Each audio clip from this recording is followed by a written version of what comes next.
आपका जो सवाल है उसका पहला एक सीधा जवाब देता हूं कि ये जो वोट हुआ है ये बंगाल की जनता ने तृणमूल के विरोध में वोट दिया है। इसका कोई रोक ढोक नहीं है, कोई नाटक इसको लेके नहीं कर सकते। जनता ने तृणमूल के खिलाफ वोट किया है। पर यह भी सच है कि तृणमूल को 41% वोट मिला है और भाजपा के साथ तृणमूल का फर्क सिर्फ 32 लाख वोट का है। पर जितना भी वोट तृणमूल को मिला है सिर्फ दीदी के शक्ल पे मिला है। अब हारी क्यों तृणमूल कांग्रेस? नुकसान नहीं हुआ, हार गई ना तृणमूल कांग्रेस। हारी क्यों?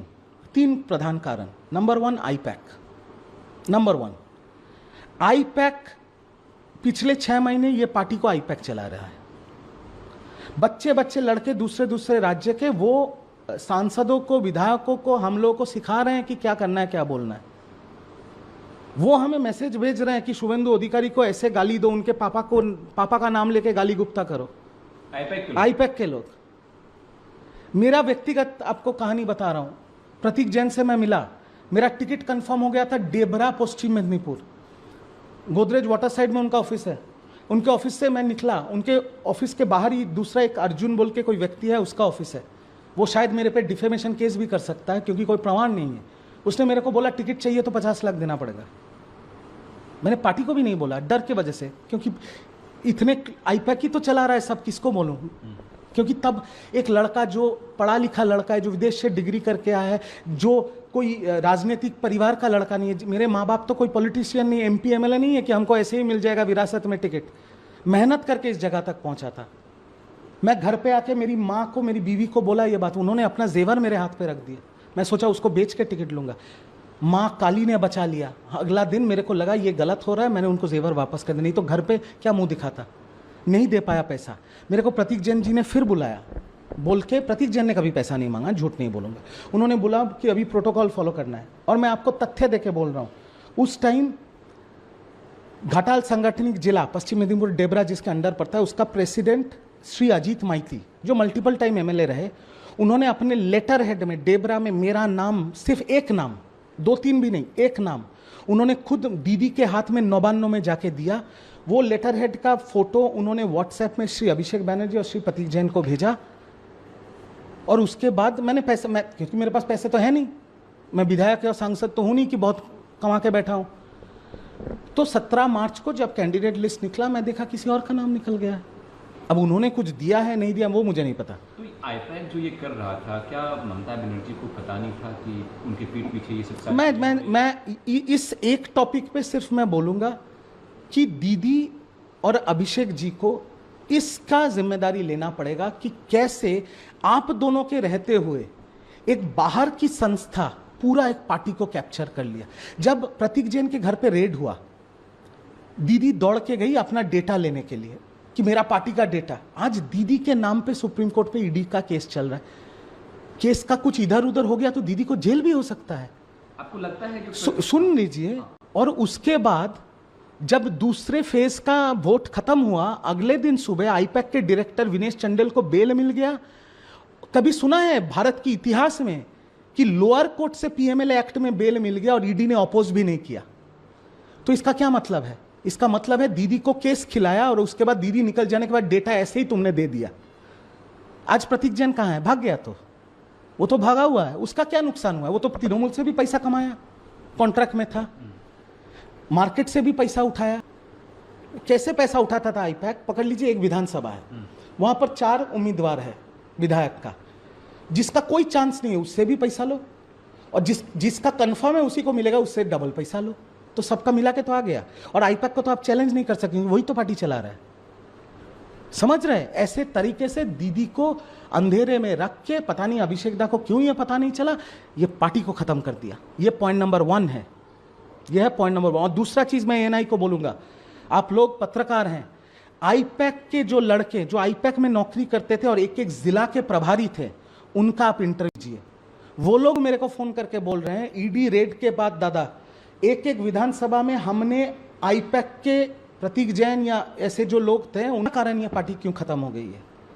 क्योंकि ना दीदी, ना अभिषेक दा, ना सीनियर MP कल्याण बनर्जी या शोभनदेव चट्टोपाध्याय जो आज हमारे नेता प्रतिपक्ष है, इन लोगों ने कोई करप्शन नहीं किया। मैं ओपनली बोल रहा हूँ, दीदी के ऊपर कोई उंगली नहीं उठा सकता। आज तो मैं पार्टी में भी नहीं हूं, मैं तो बोल सकता हूँ नहीं बोल सकता। अगर मैं दीदी के खिलाफ ये बोला कि उनके साथ करप्शन का रिश्ता है तो मुझे भगवान पाप देगा, वो मैं नहीं बोल सकता। पर जो lower level cadres of Trinamool Congress, like councillor, panchayat के जो प्रधान हैं, पंचायत समिति के जो मेंबर है, जिला परिषद के जो मेंबर है, ब्लॉक सभापति जो है, ये लोग इतना लोगों पे अत्याचार करके पैसा उठाया है ना, लोग गुस्से में उनके खिलाफ वोट दिया है, तृणमूल के खिलाफ वोट दिया। और तीसरा सबसे बड़ा कारण, महिला का असम्मान। हम लोग सोचते थे पूरे बंगाल में जितनी महिलाएं हैं वो आंख बंद करके दीदी को वोट देंगे, और दीदी को उनका वोट मिला ही है। बट मैं आपको बता रहा हूं, मैं वितर्क में नहीं जाऊंगा, यही तृणमूल के जो लोअर लेवल कैडर्स हैं, ब्लॉक सभापति, पंचायत प्रधान, पंचायत समिति, जिला परिषद, इन लोगों ने महीने भर महीने, साल भर साल गांव के हिंदू महिलाओं के ऊपर जो अत्याचार किया है, 1500 से आप एक महिला का सम्मान नहीं खरीद सकते, नहीं खरीद सकते 1500 रुपए से। बंगाल की महिलाओं में दोनों हाथ से दीदी को आशीर्वाद किया था, पर उनके ऊपर जो जुल्म हुआ है इसका यह प्रतिफलन है। अब क्या है भविष्य टीएमसी का, कैसे देखते हैं अगले 2-4 साल? मैं सिर्फ इतना बोलूंगा, देखिए मेरे मुंह से मैं पार्टी को गाली नहीं दे सकता या कोई अपशब्द नहीं कहूंगा, मैं सिर्फ इतना कहूंगा, अच्छा रहे तृणमूल कांग्रेस। दीदी की मैं दीर्घायु कामना करता हूं, मतलब मैं भगवान से प्रार्थना करूंगा दीदी का 500 साल की उम्र हो। मैं भगवान से प्रार्थना करूंगा कि दीदी सुरक्षित रहे, उनका स्वास्थ्य अच्छा रहे, अभिषेक बनर्जी सुरक्षित रहे, उनका परिवार ठीक रहे, और तृणमूल कांग्रेस अच्छा रहे। पर आप मेरे को व्यक्तिगत तौर पे पूछेंगे तो बीजेपी अगले 2-3 साल, क्योंकि उनका 2029 का चुनाव है, वो नई पार्टी है, पहली बार उन्होंने सरकार में आए हैं, वो इतना काम करेंगे बंगाल में, इतना काम करेंगे बंगाल में कि तृणमूल का कोई नेता 2029 को घर घर जाके बोल नहीं सकेगा कि हमको वोट दो, क्योंकि लोग पूछेंगे क्यों आपको वोट दें।